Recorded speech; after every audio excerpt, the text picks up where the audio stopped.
పోతుని మహేష్ అని సన్నాసి వేదవ తెల్లారు లేచింది మొదలు అర్ధరాత్రి పడుకునే వరకు కూడా కేవలం పవన్ కళ్యాణ్ గారు టార్గెట్ చేస్తూ ఆయన వ్యక్తిగత జీవితాన్ని అవహేళన చేస్తూ మాట్లాడటం తప్ప దిల్ రాజు గారికి లేకపోతే పవన్ కళ్యాణ్ గారికి వస్తే గొడవ దానివల్ల రాష్ట్రానికి నష్టం ఏముంది సన్నాసి వేదవ.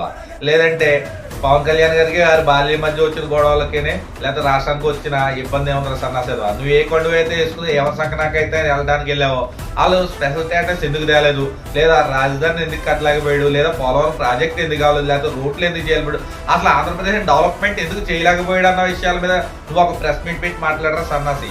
అంతే పెంచేపు ఒక అనుకూలమైనటువంటి మీడియాలో కూర్చునో లేదంటే ఆ యూట్యూబ్ ఛానల్లో కూర్చునో కేవలం పవన్ కళ్యాణ్ గారిని టార్గెట్ చేస్తూ ఆయన వ్యక్తిగత జీవితాన్ని నువ్వు మాట్లాడడం వల్ల ఏంట్రా ఉపయోగం.